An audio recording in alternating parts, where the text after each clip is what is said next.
ಪ್ರವೃತ್ತಿಗಳಿಗೆ ಅವಕಾಶ ಎನ್ನುವುದು ಇಲ್ಲವೇ ಇಲ್ಲ. ಇಲ್ಲಿ ಅಂತಲ್ಲ, ಇದು ಹೆಸರು ವೈಕುಂಠವಾಗಿರುವುದು. ಎಲ್ಲಿ ಆ ಎರಡು ಪ್ರವೃತ್ತಿಗಳು ಇರುವುದಿಲ್ವೋ ಆ ಸ್ಥಳವೆಲ್ಲವೂ ವೈಕುಂಠವಾಗಿ ಪರಿಣಮಿಸುತ್ತದೆ. ಹಾಗಂತ ಇಲ್ಲಿಯೇ ರಾಜಸ ತಾಮಸ ಗುಣಗಳುಳ್ಳವರು ಇದ್ದಾರೆ ಅಂತಾದ್ರೆ ಅವ್ರಿಗೆ ಏನಾಗಿದೆ ಅನ್ನೋದನ್ನು ನೀನು ನೋಡಿದೆ ಒಳ್ಳೆ. ಸನಕ ಸನಂದರ ಜಯ ವಿಜಯರು ಅವರಿಗೆಲ್ಲ ಏನು ಪರಿಸ್ಥಿತಿ ಆಯ್ತು ಅದು ಗೊತ್ತಿದ್ದತಿ. ಇನ್ನು ಪಾಲಿಸುವ ಕಾರ್ಯ ಹೊತ್ತಿರ್ತವರ ಕ್ಷೀರವಾರಿಯಲ್ಲಿ ಮತಿಸುವ ಸಂದರ್ಭ ಹುಟ್ಟಿಕೊಂಡ ನೀನು ನನ್ನನ್ನೇ ಸೇರಿದೆ. ಬೇಕಿತ್ತು ಪಾಲಿಸುವವನಿಗೆ ಏನು ಬೇಕು? ಸಂಪತ್ತು ಬೇಕು. ಹಾಗಾಗಿ ನನ್ನ ಜೊತೆಯಾಗಿ ಲಯಗೊಳಿಸುವವನಿಗೆ ಏನು ಬೇಕು? ಸಾಮರ್ಥ್ಯ, ಶಕ್ತಿ ಬೇಕು. ಅದಕ್ಕಾಗಿ ಶಕ್ತಿ ದೇವತೆ ಜೊತೆಯಾದವರು. ಈ ರೀತಿಯಲ್ಲಿ ಆದರ್ಶಪ್ರಾಯವಾದ ದಾಂಪತ್ಯವೂ ಹೌದು ನಮ್ಮದು. ಭೂಲೋಕದಲ್ಲಿ ನಿನಗೆ ಗೊತ್ತಿದೆಯೇ ಇಲ್ವೋ?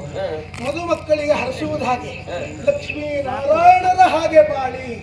ಅದು ಆಶಯ ಅಷ್ಟೇ. ಮುಂದೆ ಏನಾಗ್ತದೆ ಕಥೆ ಬೇರೆ.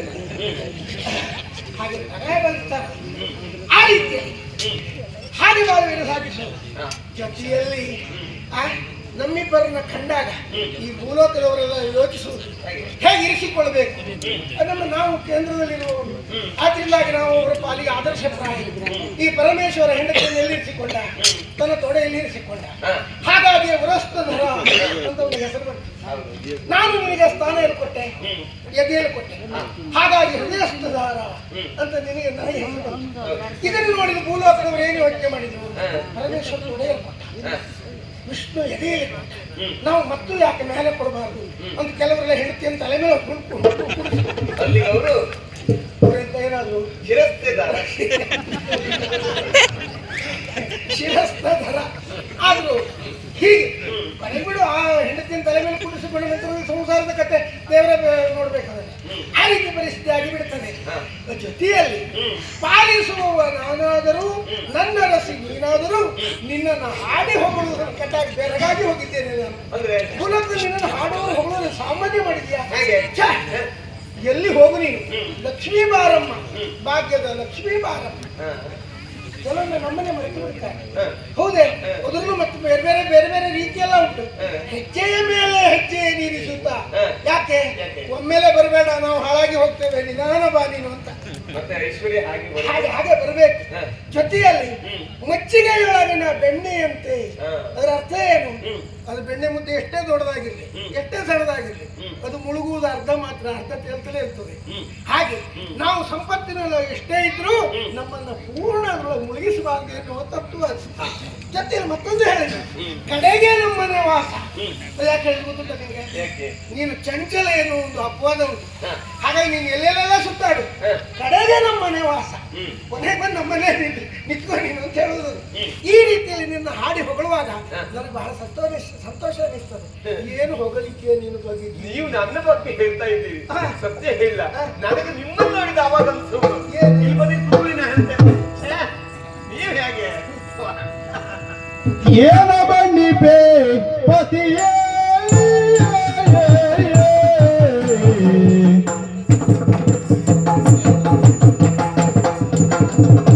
ಏನ ಬನ್ನಿ ಪೇ ಪತಿಯೇ ನಾ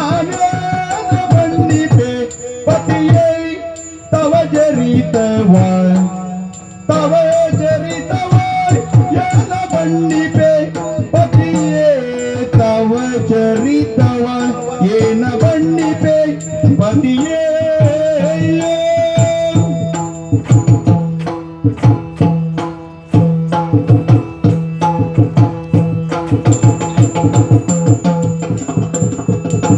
ಏನೆನುವೆ ಗೀರ್ವಾಣನು ತೈ ಕ್ಷೋಣಿಯದಿ ಎಳೆಗಾಣೆ ನಿಮ್ಮ ಪ್ರವೀಣತೆಗೆ ಏನೆನುವೆ ಗೀರ್ವಾಣನು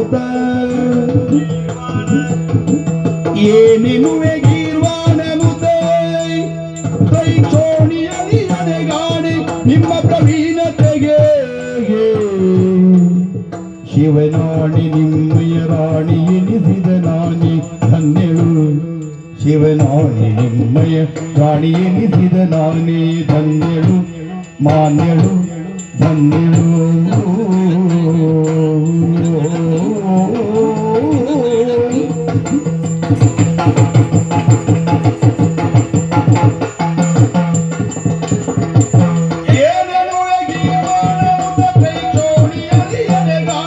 ನಿಮ್ಮ ಪ್ರವೀಣತೆಗೆ ಶಿವನಾಣೆ ನಿಮ್ಮಯ ರಾಣಿ ಎನಿಸಿದ ನಾನೇ ಧನ್ಯಳು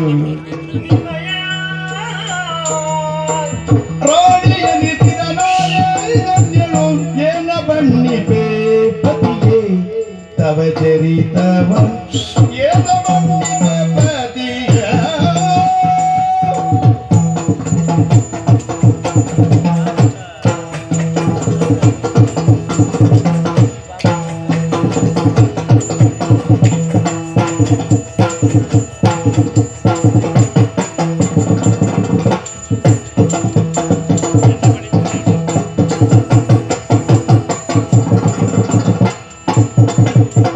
ಏನೋ ಬಣ್ಣಿಪೆ ಪತಿಯೇ ತವ ಚರಿತವ ಏನೋ ಬಣ್ಣಿಪೆ ಪತಿಯೇ ಏನೆನುವೆ ಗೀರ್ವಾಣನು ತೈ ಕ್ಷೋಣಿಯಲ್ಲಿ ಎಣೆಗಾಣೆ ನಿಮ್ಮ ಪ್ರವೀಣತೆಗೆ ಶಿವನಾಣೆ ನಿಮ್ಮಯ ರಾಣಿ ಎನಿಸಿದ ನಾನೇ ಧನ್ಯಳು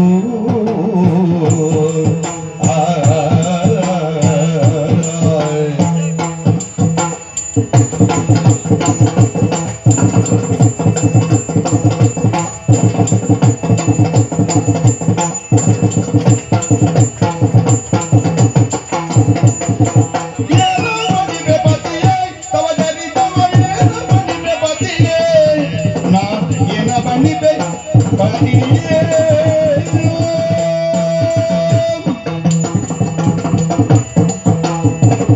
ಸ್ವಾಮಿ ಹೇಳಿ. ನಾನು ಇದನ್ನು ಹೊರಡುವುದು ಸಹಜ, ಯಾಕಂದ್ರೆ ಇದ್ದೇ ವಿಚಾರ ಇಲ್ಲದೇ ಇದ್ದದ್ದೇನು ನಾನು ಹೇಳಿಲ್ವಲ್ಲ. ಆ ಮಟ್ಟಿಗೆ ನನಗೆ ಸಮಾಧಾನ. ಹಾ, ನೀವು ಹೇಳಿದ್ರಲ್ಲ ಹಾ, ಕೆಲವು ವಿಷಯಗಳಿಗೆ ಭೂಲೋಕವನ್ನು ಉದರಿಸುತ್ತಾ ಹಾ. ಉದಾಹರಿಸುತ್ತಾ ಹೌದು ಲಕ್ಷ್ಮೀನಾರಾಯಣ ಹಾಗಿರಬೇಕು ಹೌದು. ಹಾಗಿರಬೇಕು ಹೌದು. ಆಶೀರ್ವದಿಸುವುದು. ಮದುಮಕ್ಕಳಿಗೆ ಆ ರೀತಿಯಲ್ಲಿ ಆಶೀರ್ವಾದವನ್ನು ಮಾಡ್ತಾನೆ. ನನಗೀಗ ಅದೇ ನೆನಪಾಗುದು. ಏನ್ ಹೇಳು. ಭೂಲೋಕ ಹಾಗೆ ಹಾ, ಮನೆಯಲ್ಲಿ ಎಷ್ಟು ಜನರು ಎಷ್ಟು ಒಳ್ಳೆ ಹೆಂಡತಿ ಇರಲಿ, ಹಾ, ಪಕ್ಕದ ಮನೆಯವ್ರ ಬಗ್ಗೆ ಅವನಿಗೆ ಹೆಚ್ಚು ಆಸಕ್ತಿ ಅಂತೆ. ಹಾಗೆ ಹಾಗೂ ಆಗಿಬಿಡ್ತದೆ ಕೆಲವು. ಹೊಗಳುದವರನ್ನು ಎಂತ ಹೌದೌದು. ಯಾಕೆ ಇದನ್ನ ದಿವಸ ನೋಡ್ತಾರಲ್ಲ. ಹಾಗಾಗಿ ಆದ್ರೆ ನೀವು ಹಾಕಲ್ಲ ನೋಡಿ, ಹಾ. ನನ್ನನ್ನು ಹೋಗುತ್ತಾ ಇದ್ದೀರಿ. ಹೌದು. ಸತ್ಯ ಹೇಳ, ಹಾ. ನಾನ್ ನಿಮ್ಮನ್ನು ಹೋಗಬೇಕು, ನಾ ಧನ್ಯತೆ ನಾನು ಬಯಸಬೇಕು. ನಾನೇ ನನ್ನನ್ನು ಹೊಗಳುದು. ಹೌದಪ್ಪ. ಹಾ. ಏನ ಬಣ್ಣಿಪೆ ಹಾ, ಸಮುದ್ರ ಮತನಲ್ಲಿ ನೀವು ಹೇಳಿದ ಹಾಗೆ ಮೇಲಿದ್ದು ಬಂದ ನನ್ನಲ್ಲಿ ಹಾ. ವರಮಾಲಿಕೆಯನ್ನು ಕೊಟ್ಟು ಬ್ರಹ್ಮದೇವ ಹೇಳಿದ್ದು ಹಾ. ನಿನಗೆ ಯಾರಾದೀತು ಹಾ, ಅಂತ ನಾನು ಆಯ್ಕೆ ಮಾಡ್ತಾ ಬಂದದ್ದು. ಹೌದು. ಎಷ್ಟೆಲ್ಲ ಜನ ರಾಕ್ಷಸರು ಅಂತ ಬಲ ನಿಟ್ಟರು, ಕುತ್ತಿಗೆಯನ್ನು ಮುಂದೆ ಮಾಡಿ. ಮುಂದೆ ಮಾಡಿದ್ದು. ಹೌದು. ಇವಳು ನನಗೆ ಸತಿಯಾದರೆ, ಹಾ. ಇವಳು ನನ್ನ ಪತ್ನಿಯಾದರೆ ಪತ್ನಿಯಾದರೆ. ಅಲ್ವಾ? ಹೌದು. ಆದ್ರೆ ಕೊನೆಯಲ್ಲಿ ನಾನು ನಿಮ್ಮ ಕೊರಳಿಗೆ ವರಹ ಮಾಲಿಕೆಯನ್ನು ಹಾಕಿ ಹಾಕಿದೆ ಹಾಗೆ. ಆ ಕಾಲಕ್ಕೆ ಹಾ. ನೀವು ನನಗೆ ಹೃದಯದಲ್ಲಿ ಸ್ಥಾನವನ್ನು ನಾನು ಕೊಟ್ಟು ಕೊಟ್ಟಿದ್ದೇನೆ. ಮಾಧವರಾದ್ರಿ ನೀವು. ಹೌದು. ಹೌದಾ? ಹೌದು. ನನ್ನನ್ನು ಧರಿಸಿದವರಾಗಿ ಹಾ, ಲೋಕಕ್ಕೆ ನಾನಾದರೆ ನೀನಾದ್ರೆ ನಾನು ಧವ. ಹೌದು ಮಾಧವರಾದ್ರಿ. ಹಾ, ನೀವು ಮಾಡಿರುವಂತಹ ಕಾರ್ಯಗಳು ಒಂದೋ ಎರಡ, ಹಾ, ನಿಮ್ಮ ಗುಣ ವಿಶೇಷತೆಯನ್ನು, ಹಾ. ನಿಮ್ಮ ಸಾಹಸವನ್ನು, ಹಾ. ನಿಮ್ಮ ಚರಿತ್ರೆಯನ್ನು ಹೊಗಳಬೇಕು ಅಂತಾದ್ರೆ ಹಾ, ಸ್ವಾಮಿ ಹಾ. ನಾನೇನು ಹಾ. ಆ ಶೇಷನೇ ಸೋಲುತ್ತಾನೆ ಅನುಮಾನವಿಲ್ಲ. ಗೀರ್ವಾಣವಂತ ನೀವು. ಗೀರ್ವಾಣರು ಅಂತ ಹೇಳಿದ್ರೆ ಹಾ, ನಾಲಿಗೆ ಅಸ್ತ್ರವಾಗುಳ್ಳವರನ್ನು ಗೀರ್ವಾಣರು ಅಂತ ಹೌದು, ಹೌದು. ನೀ ಸತ್ತೋಗು ಅಂತ ಹೇಳಿ ಸತ್ತೋಗ್ಬೇಕು. ಹಾಗಾಗಿ ಕೆಲವರಿಗೆ ಶಾಪಾದಪ್ಪಿ ಶರಾದಪ್ಪಿ ಅಂತ ಹೇಳಿದ್ದೆ ಯಾಕೆ ಹೇಳಿ. ಹೌದು. ಹಾಗೆ ಶಾಪವನ್ನೂ ಕೊಟ್ಟು ನಾಲಿಗೆಯಿಂದಲೂ ಕೊಲ್ಲಬಹುದಾದ ಸಾಮರ್ಥ್ಯ. ಸಾಮರ್ಥ್ಯ. ಅಂತಹ ಗೀರ್ವಾಣರು ದೇವತೆಗಳು. ಹೌದು. ದೇವತೆಗಳೆಲ್ಲ ನಿಮ್ಮನ್ನು ನುಡಿಸ್ತಾ ಇದ್ದಾರೆ. ಹಾ. ಗೀರ್ವಾಣನುತ ನಿಮ್ಮನ್ನು ನಾನು ಹೋಗುವುದಕ್ಕೆ ಮುಂದಾದ್ರೆ ಏನೋ ಒಂದು ರೀತಿಯಲ್ಲಿ ನನಗೆ ತಿಳಿದಷ್ಟನ್ನು ಹೇಳಬೇಕು ಅಂತ ಅನಿಸುವುದು ನನಗೆ. ಏನು? ಅಬ್ಬಬ್ಬಬ್ಬ ಒಂದು ಎರಡು ಹಾ. ನಿಮ್ಮ ಚರಿತ್ರೆಗಳನ್ನು ಹೇಳ್ತಾ ಹೇಳ್ತಾ ಸಾಗಿದ ಹಾಗೆ ಹಾ, ನಿಮ್ಮ ಹೆಸರಿನ ಕುರಿತಾಗಿ ನಾನು ಹೇಳಿದ್ರೆ ಎಷ್ಟಾಗಿದೆ? ಯಾಕೆ ಸಹಸ್ರನಾಮ. ಸಹಸ್ರನಾಮ. ಹಾಗಾಗಿ ಅದ್ರ ಜೊತೆಗೆ ನೀವು ಮಾಡಿದಂತಹ ಸಾಹಸ ಕಾರ್ಯಗಳು, ಆ ಸಾಹಸಗಳೆಲ್ಲವೂ ಲೋಕ ಕಲ್ಯಾಣಕ್ಕಾಗಿ ನಡೆದದ್ದು ಆಗಿದ್ರೆ ಆ ಲೋಕ ಕಲ್ಯಾಣಾರ್ಥವಾಗಿ ನೀವು ಮಾಡಿರುವಂತಹ ಯಾವೆಲ್ಲ ಚರಿತ್ರೆಗಳು, ಸಾಹಸದ ಕಾರ್ಯಗಳು ಎಷ್ಟು ರಂಜನೀಯ ಅದು, ಹೌದಾ? ಎಷ್ಟು ಅರ್ಥಪೂರ್ಣ ಅದು, ಅದು ಯಾವುದಂತ ಎಷ್ಟು ತರ್ಕಬದ್ಧ ಅದು. ಹೌದಾ? ಹೇಳ್ಬೇಕಾ? ಯಾವ್ದು? ಸ್ವಾಮಿ ಕುಂದ ಕುಟ್ಮೆಲ ರಜನಾಗ ಕುಂದ ಕುಟ್ಮೆಲ ರಜನ ಮುಂದ ಕುಟ್ಮೇಲೆ ರದನ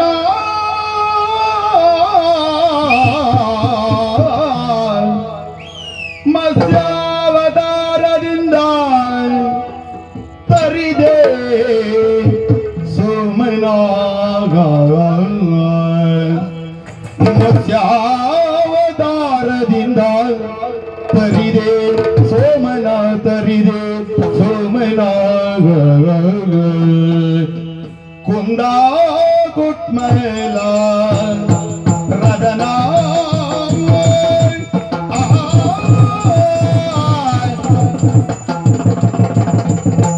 ಕುಂದ ಕುಟ್ಮೇಲ ರದನ ಕುಂದ ಕುಟ್ಮೇಲ ಕುಂದ ಕುಟ್ಮೇಲ ರದನ ಮತ್ಸ್ಯಾವತಾರದಿಂದ ಮತ್ಸ್ಯಾವತಾರದಿಂದ ತರಿದೆ ಸೋಮನಾಯ್ ಮತ್ಸ್ಯಾವತಾರ ಮತ್ಸ್ಯಾವತಾರ ಮತ್ಸ್ಯಾವತಾರರಿಂದ ತರಿದೆ ಸೋಮನಾಯ ತರಿದೆ ಸೋಮನಾಯ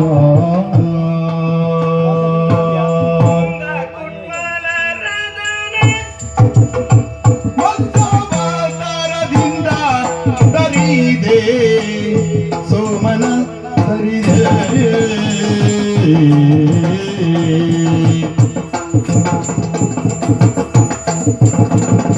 ಕುಂದ ಕುಟ್ಮೇಲ ರದನ ಮತ್ಸ್ಯಾವತಾರದಿಂದ ತರಿದೆ ಸೋಮನ ಮತ್ಸ್ಯಾವತಾರದಿಂದ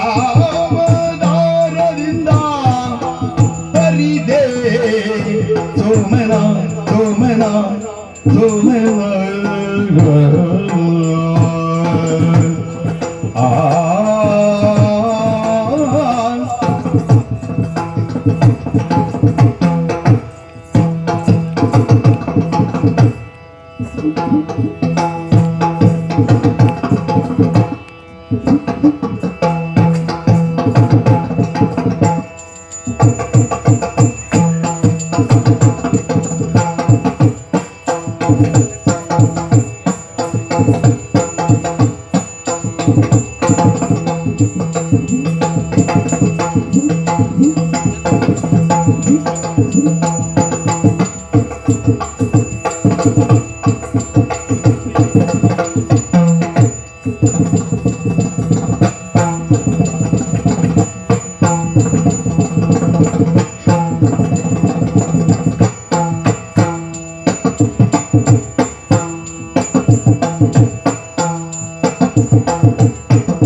ಮತ್ಸ್ಯಾವತಾರದಿಂದ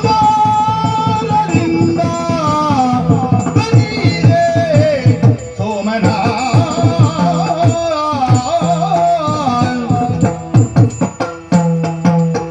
ಮಂದರಾತ್ರಿಯ ಕುಂದರೆತ್ತುದ ಅಂದಿನ ರಾಜಿಯಂದ ರೂಪವ ಮಂದರಾತ್ರಿಯ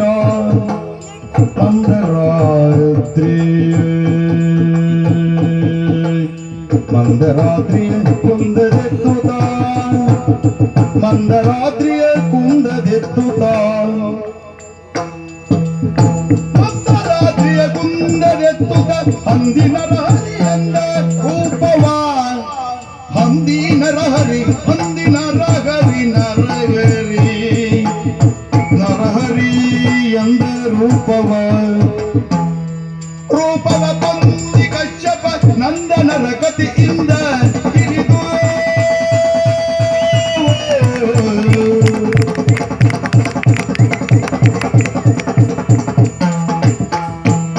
ರೂಪ ಹೊಂದಿ ಕಶ್ಯಪ ನಂದನರ ಕತಿಯಿಂದ ಬರಿದು ವಟುವೆಂದೆನಿಸಿ ವಾಮನನಾಗಿ ವಟುವೆಂದೆನಿಸಿ ವಟುವೆಂದೆನಿಸಿ ವಾಮನನಾಗಿ ವಟುವೆಂದೆನಿಸಿ ಮದದಿಂದ ಮೆರವ ಮದಾಂದ ಬಲಿಯವ ಸುಂದರ ಪದದಿಂದ ಒತ್ತಿ ಮದದಿಂದ ಮೆರವ ಮದಾಂದ ಬಲಿಯವ ಸುಂದರಗೆ ಪದದಿಂದ ಒತ್ತಿ ಪದದಿಂದ ಒತ್ತಿ ಪದದಿಂದ ಒತ್ತಿ ಸುರೇಂದ್ರ ಸುಮನಸ ವೃಂದ ಕೊರೆದುದ ಹಿಂದೆಳಿದ ಮುದದಿಂದ ಕೊರಳುವಿ ಸುರೇಂದ್ರ ಸುಮನಸ ವೃಂದ ಕೊರೆದುದ ಹಿಂದೆಳಿದ ಮುದದಿಂದ ಹೊಗಳುವೆ ಹೊಗಳುವೆ ಹೊಗಳುವೆ ನಾಯೇನ ಬಣ್ಣಿಪಿ ಪತಿಯೇ ತವ ತವ ಚರಿತವ ಏನ ಬಣ್ಣಿಪೆ ಪತಿಯೇ ಏನ ಬಣ್ಣಿಪೆ ಪತಿಯೇ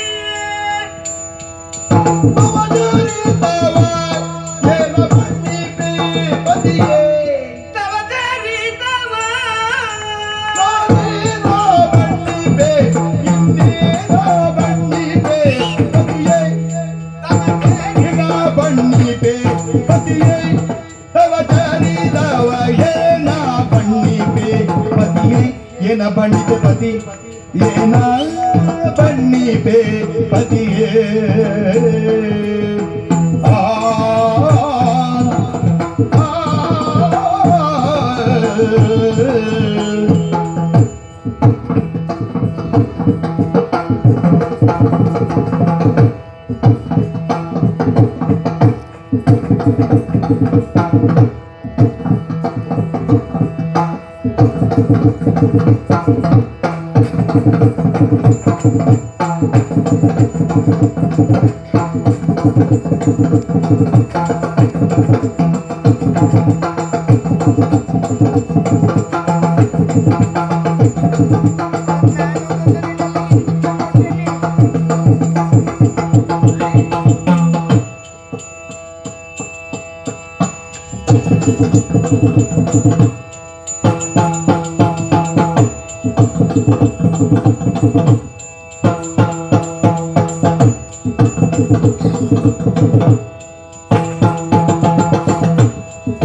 ಮಂದರಾತ್ರಿಯ ಕುಂದರೆತ್ತುದ ಹಂದಿನ ರಾರಿಯಂದ ರೂಪವ ಹೊಂದಿ ಕಶ್ಯಪ ನಂದನರ ಕತಿಯಿಂದ ಇವಿದೋ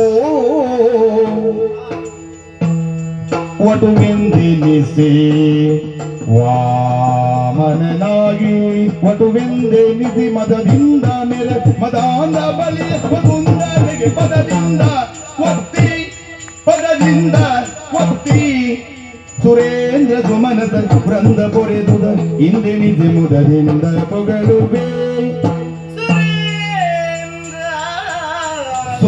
ಮನಸಾಯಿ ಒಂದ ಬರೆದುದಕ್ಕಿಂದೆಣಿದೆ ಮುದದಿಂದ ಹೊಗಳುವೆ ಮುದದಿಂದ ಹೊಗಳುವೆ ಮುದದಿಂದ ಹೊಗಳುವೆ ಬಣ್ಣಿಪೆ ಪತಿಯೇ ಅವಜರಿತವ ಏನ ಬಣ್ಣಿಪೆ ಪತಿಯೇ ಅವಜರಿತವ ಏನ ಬಣ್ಣಿಪೆ ಪತಿಯೇ ಏನ ಬಣ್ಣಿಪೆ ಪತಿಯೇ ಅವಜರಿತವ ಏನ ಬಣ್ಣಿಪೆ ಪತಿಯೇ ನಾ ಏನ ಬಣ್ಣಿಪೆ ಪತಿಯೇ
ನಿಮ್ಮ ಪ್ರವೀಣತೆಗೆ ಶಿವನಾಣೆ ನಿಮ್ಮಯ ರಾಣಿ ಎನಿಸಿದ ನಾನಿ ಧನ್ಯಳು ನಿಮ್ಮಯ ರಾಣಿ ಎನಿಸಿದ ನಾನಿ ಧನ್ಯಳು ಮಾನ್ಯಳು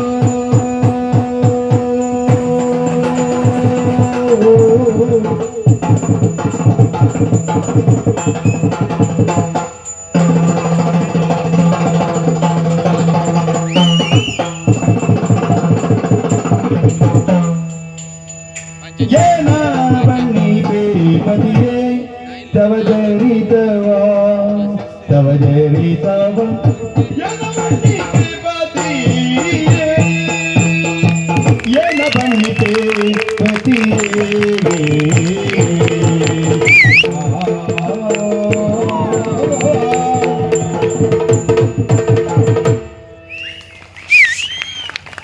ಬಹಳ ಸಂತೋಷ ಆಯ್ತು. ಒಂದು ಸಾರಿ ಬಿಸಿ ಬಿಸಿ ಮಾಡಿಬಿಟ್ಟೆ ನೋಡು. ನಿಜವಾಗಿ ನನಗನಿಸುವುದು ಏನು? ಗೊತ್ತಿದ್ದದ್ದೆಲ್ಲ ಇವತ್ತೇ ಒಂದೇ ದಿವಸ ತೋಡಿ ತೋಡಿ ಹಾಕಬೇಕು ಅಂತ ಯೋಚನೆ ಮಾಡಿ ಚಿಕ್ಕ ಮಕ್ಕಳು ಕುಡಿದ ಹಾಗೆ ಅದು ಕಾರಣ ಉಂಟು. ಅದ್ರ ಒಂದು ಸಂತೋಷ ಉಂಟು ನನಗೆ. ಏನು ಏನ್ ಹೇಳು ಹ. ನಾನು ಕೆಲವು ವೇಷ ಮಾಡಿದ್ದೆ ಹ. ಇವತ್ತು ನೀನು ಕೆಲವು ವೇಷ ಹಳೆ ಹಳೆ ನೆನಪೆಲ್ಲ ಮಾಡಿಸಿಬಿಟ್ಟೆ ನಾನು ನೀನು. ಇದೆಲ್ಲ ಮಾಡಿದ್ದೆ ನಾನು. ಕಾರಣ ಉಂಟು. ಹ. ಒಮ್ಮೊಮ್ಮೆ ಅದು ನೆನಪಿಸಿಕೊಳ್ಳದೆ ಹೋದ್ರೆ ಹೇಗೆ ಹೌದು ನೆನಪು ಮಾಡಿ ಅಲ್ವಾ? ಹೌದು ಬರೇ ಇನ್ನು ಮಾಡಿದ್ದನ್ನೇ ನೆನಪಿಸಿಕೊಳ್ಳುವುದಲ್ಲ, ಹ. ಮಾಡಿದ್ದನ್ನ ನೋಡಿದವರಿಗೆ ಮತ್ತೊಮ್ಮೆ ನೆನಪಿಸಬೇಕು. ಅವ್ರು ಹೇಳ್ಬೇಕು ಹಾ. ನಾನಿದು ಮಾಡಿದ್ದೆ ಅದು ಮಾಡಿದ್ದೆ ಅಂತ ಹೇಳೋದು ಚಂದ ಅಲ್ಲ, ನೀವು ಮಾಡಿದ್ದನ್ನ ನಾವು ನೋಡಿದ್ದೇವೆ. ನೀವು ಅದನ್ನ ಮಾಡಿದ್ದೇವೆ, ಅವ್ರು ನೋಡಿದ್ರೆ ನೆನಪಿರುವುದಿಲ್ಲ. ಹೌದೌದು ಆ ಮತ್ತೊಮ್ಮೆ ನೆನಪಿಸ್ಬೇಕು. ಅಂದ್ರೆ ನೋಡಿದವರು ಅದನ್ನು ನೆನಪಿಸಿದ್ರು ಅಂದ್ರೆ ಮಾಡಿದ್ದು ಮನ ಹುಟ್ಟಿದೆ ಅಂತ ಅರ್ಥ. ನಮಗೊಂದು ಸಾರ್ಥಕತೆ. ಸಾಕು. ನಿಮ್ಮನ್ನು ಹೊಗಳಿಕೆಗಿಂತ ಸಂತೋಷ ನಿಮ್ಗೆ ಏನು ಅಂತ ಹೇಳಿ ಹೊಗಳೋದ ಹೌದಪ್ಪ, ಹೊಗಳೋದು ಅಂತ ಹೇಳಿದ್ರೆ ಆದ್ರೆ ಸಂತೋಷ. ಹ. ಯಾಕೆಂದ್ರೆ ಹೆಂಗಸರಲ್ಲಿ ಒಂದು ಗುಣ ಇರ್ತದೆ. ಯಾವುದು? ಅಂದ್ರೆ ಮನೆ ಗಂಡಸರು ಮಾಡಿದಷ್ಟೆಲ್ಲ ವಿಶೇಷ ಅಂತ ಅನಿಸುವುದಿಲ್ಲ. ಮನೆಗೆ ನಗೆ ನಂಬುದು ಬೇಡ. ಮನೆಗೆ ಮಾತು ಉಂಟು. ಅದೇ ಮತ್ತೆ ಮೂಲಭೂತ. ಮನೆ ನಿಂತಿದೆ ಅಂತ. ಹೆಂಡತಿ ಅಂತ ಉಂಟು. ಹಾ, ಇಲ್ಲ. ಅಂದ್ರೆ ಹೆಂಗಸರು ಅವ್ರಿಗೆ ಬೇಕಾದ ಮಾಡ್ಕೊಂಡಿದ್ದಾರೆ. ಹಾಗೂ ಇರ್ತದೆ. ನನ್ನ ಹಾಗಲ್ಲ ಸ್ವಾಮಿ. ಅಂದ್ರೆ ನೀನ್ ನೋಡು ಅವ್ರು ಹಾಗೆ ಮಾಡ್ತಾರೆ. ಇವ್ರು ನಮ್ಮನೆಯವರು ಈ ಮನೆದು ಉಂಟು. ಹೇಗಂದಿದ್ರಿ ಮನೆಗೆ? ನೋಡಿದ್ದೀರಿ ನೋಡಿ ಅವ್ರು ನೋಡಿ. ಈಗ ಹೇಳೋದು ಹೌದೌದು. ಆದ್ರೆ ನೀನು ಹೀಗೆ ಈ ದಾರಿ ಹೀಗಿದೆ ಅಂದ್ರೆ ನನಗೆ ಆಗ್ತಿದೆ. ಅದೇ ಅದಕ್ಕೆ ಹೇಗೆ ನಾನು ಕೇವಲ ಆದರ್ಶವಾಗಿ ಲಕ್ಷ್ಮೀನಾರಾಯಣರಾಗಿ ಅಂತ ಹೇಳಿದಾಗಿಲ್ಲ. ಲಕ್ಷ್ಮೀನಾರಾಯಣರು ಹೇಗೆ ಹೇಗೆ ಅದನ್ನ ನಾವು ತೋರಿಸಿಬಿಡ್ಬೇಕಲ್ವ? ಹೌದೌದು. ಗಂಡನ ಹೆಂಡತಿ ಹೊಗಳುವುದು, ಹಾ. ಹೆಂಡತಿನ ಗಂಡ ಹೊಗಳುವುದು ಹಾಗಿರ್ಬೇಕು. ಅಷ್ಟಕ್ಕಲ್ಲ, ಆಗಲೇ ದಾಂಪತ್ಯದಲ್ಲಿ ಒಂದು ಸಮರಸ ಅಲ್ವಾ? ಹೌದು. ಹಾಗೆ ಶುಷ್ಕ ಲೋಕ ವ್ಯವಹಾರದಲ್ಲಿ ತೊಡಗಿದ ಹಾ. ಗಂಡಿನ ಬದುಕಿನಲ್ಲಿ ಹಾ. ಹೆಣ್ಣೆನ್ನುವವಳು ಬಿಸಿಲಗಾಲದಲ್ಲಿ ಸೂಸಿ ಬರುವ ತಂಗಾಳಿಯ ಚುಲುಕಿನಂತೆ ಅಂತ ಹೇಳಿದ್ರು. ಒಂದು ರೀತಿ ಚೇತನ. ಹೌದಪ್ಪ, ಪಾಪ ಬಿಸಿಲಲ್ಲಿ ಎಲ್ಲ ದುಡಿದು ಮನೆಗೆ ಬಂದವನು ಅದರಲ್ಲಿ ಅದು ಹಾಳಾಗಿದೆ, ಇದು ಹಾಳಾಗಿದೆ. ಇಷ್ಟೊತ್ತಿಗೆ ಬರುವುದಾ? ಇಷ್ಟೊತ್ತಿಗೆ ಸುರದಲ್ಲ ಅದಲ್ಲ ಇಷ್ಟೊತ್ತಿಗಾದ್ರೂ ಬಂದಂತಹ ಅವನನ್ನ ಸಮಾಧಾನಪಡಿಸಿ ಹೌದು. ತಂಗಾಳಿ ಹಾಗಾಗ್ಬೇಕು, ಇಷ್ಟು ತಡಿದದ್ದಕ್ಕೆ ಸಾರ್ಥಕಾಯಿತು ಅಂತ ಸಾಧಿಸ್ಬೇಕು. ಹಾಗಿರ್ಬೇಕು ಅಂತ ಹೇಳಿ. ಹೌದು. ಹಾಗೆ ನೀವಂತೂ ಹಾಗಲ್ಲ ಸ್ವಾಮಿ. ಹಾ. ಅಯ್ಯೋ, ನಿಮ್ಮ ಕುರಿತಾಗಿ ಹೇಳಿಕೊಳ್ಳುವುದಕ್ಕೆ ಹಾ. ಏನಲ್ಲ ಆದಿಶಾಸಿ ವಿಶೇಷನ ಹಾಗೆ ನನಗೆ ನಾಲ್ಕು ಇಲ್ವಂತ. ಇಲ್ಲ ಎಂತ ಉಂಟು? ಅಯ್ಯೋ ದೇವರೇ, ಹಾ. ನಿನಗೆ ಬಂದಿರುವಂತಹ ಶಾಪವನ್ನು ವರವಾಗಿಸಿಕೊಂಡು. ಅದು ಮಾಡಿದ್ದು ಹೌದಾ? ಶಾಪವನ್ನು ಹೊರವಾಗಿ ಬಳಸಿಕೊಂಡಿದ್ದೆ. ಬಳಸಿಕೊಂಡು ಲೋಕ ಕಲ್ಯಾಣಾರ್ಥವಾಗಿ ಇದನ್ನು ಬಳಸಿಕೊಂಡು ಹಾ.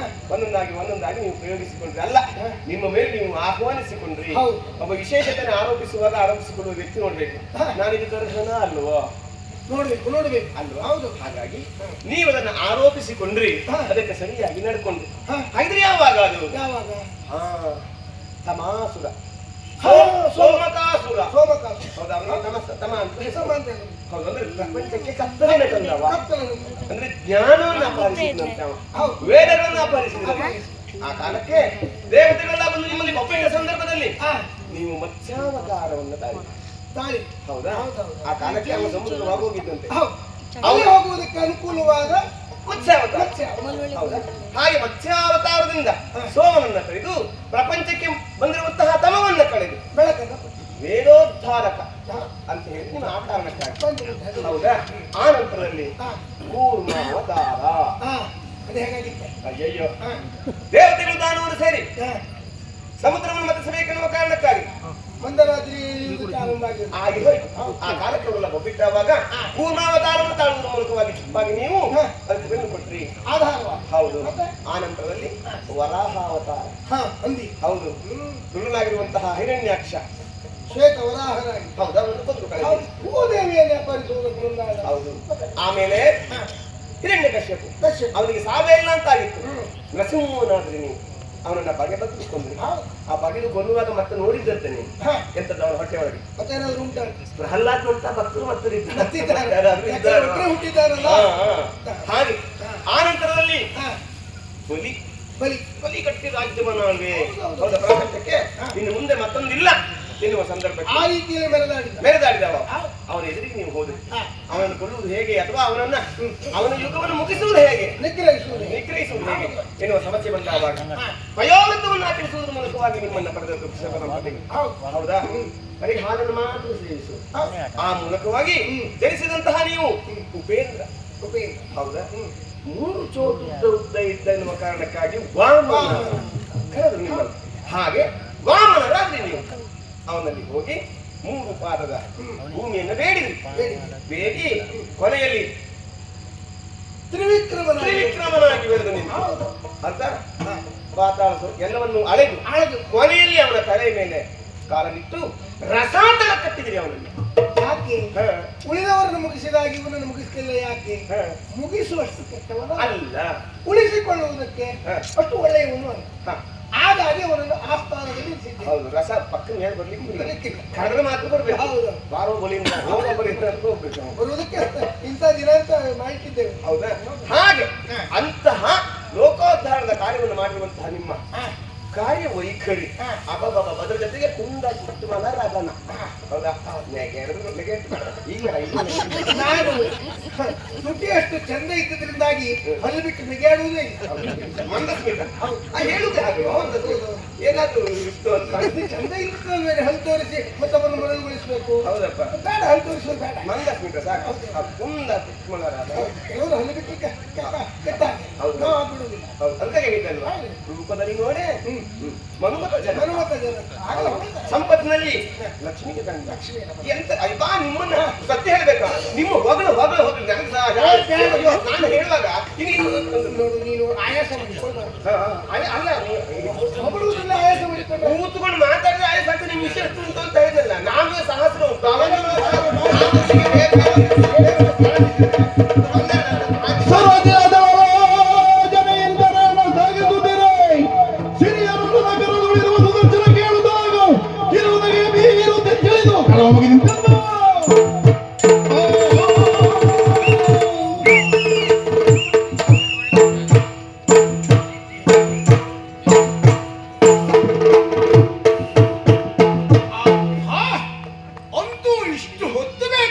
ನಾವು ಬರುವುದಕ್ಕೆ. ಈಗ ಮುಗಿಯುತ್ತದೆ, ಈಗ ಮುಗಿಸ್ತಾರೆ, ಈಗ ಮುಗಿಯುತ್ತದೆ, ಈಗ ಮುಗಿಸ್ತಾರೆ ಅಂತ ಕಾದದ್ದು ಅಂದ್ರೆ ಎಷ್ಟು ಹೊತ್ತು ಅಬ್ಬಾ ಮುಗಿಸುವ ಲಕ್ಷಣವೇ ಕಾಣಿಸಲಿಲ್ಲ. ಅದರಲ್ಲಿ ಇವತ್ತು ಬಹಳ ವಿಶೇಷ. ಗಂಡನನ್ನು ಹೆಂಡತಿ ಹೊಗಳುವುದು, ಹೆಂಡತಿಯನ್ನು ಗಂಡ ಹೊಗಳುವುದು.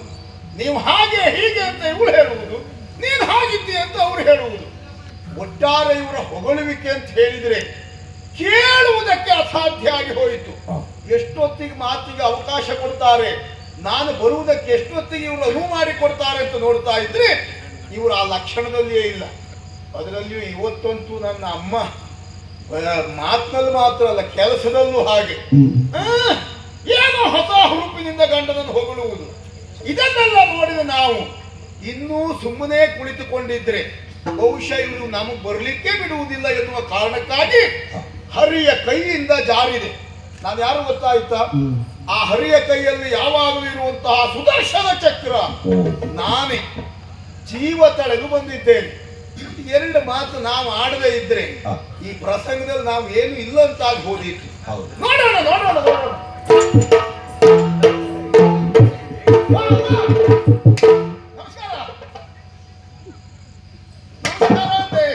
ಅದನ್ನೇ ತಗೊಳ್ಬೇಕೋ ಬೇಡ ಅಂತ ಯೋಚನೆ ಮಾಡುದು ನಾವು. ತಗೊಳ್ಬೇಕು ಅಂತ ಕೊಟ್ಟದ್ದಲ್ವೇ ನಮ್ಮ. ಅಲ್ಲ, ತಗೊಳ್ಳುವಾಗ ನಾವು ಆಲೋಚನೆ ಮಾಡ್ಬೇಕಲ್ವಾ? ಏನ್ ಆಲೋಚನೆ? ನೀವು ಕೊಟ್ಟದ್ದೆಂತದ್ದು ಅಂತ.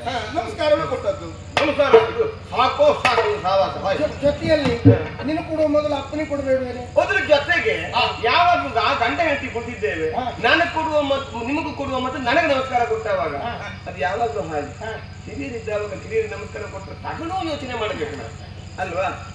ಆಸನ ತೋರಿಸಿದವಾಗ ನಾವು ಕೂತ್ಕೊಳ್ಳುವ ಯೋಚನೆ ಮಾಡಬೇಕು. ಹೌದೇ? ಹಾಗಾಗಿ ಅವ್ರಿಗೆ ಕೊಡ್ಲಿಲ್ಲ ಅಂತ. ಹೌದು.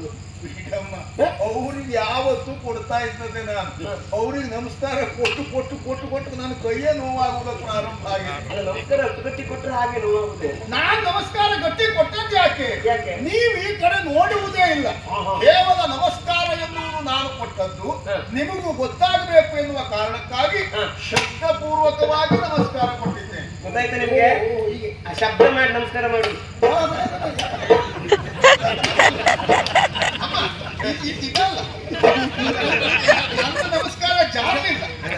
ಯಾಕೆ ಅಂತ ಈಗ ಗೊತ್ತಾಯ್ತು ಅಂತ. ಓಹೋ, ನಮ್ಮ ಕಡೆಗೆ ನೋಡಿ ಅಂತ ನಮಸ್ಕಾರ. ವೈಕುಂಠದಲ್ಲಿ ಇಲ್ಲ.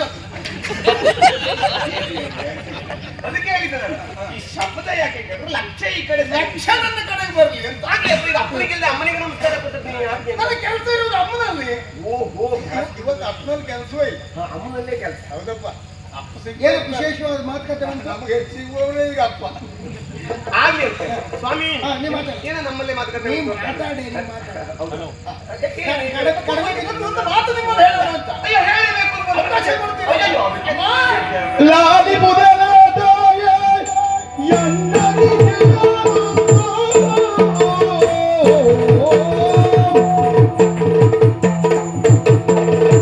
ಲಾಲಿ ಮೊದಲಾದಾಯ ಲಾಲಿ ಮೊದಲಾದಾಯ ಎನ್ನರಿಗೆ ಆನಂದೈ ಲಕ್ಷ್ಮೀ ದೇವಿ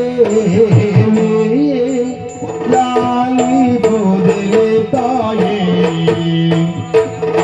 ಲಾಲಿ ಪುದಿಲಿದಾಯಿ ಎನ್ನರಿಗೆಯ ನೊಂದಾಯಿ ಎನ್ನರಿಗೆಯ ನೊಂದಾಯಿ ಲಕ್ಷ್ಮೀ ದೇವಿ ಓ ಲಕ್ಷ್ಮೀ ದೇವಿ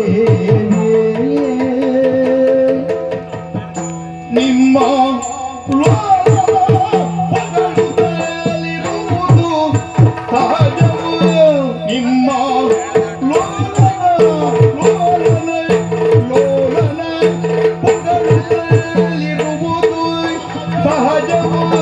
ಲಕ್ಷ್ಮೀ ದೇವಿ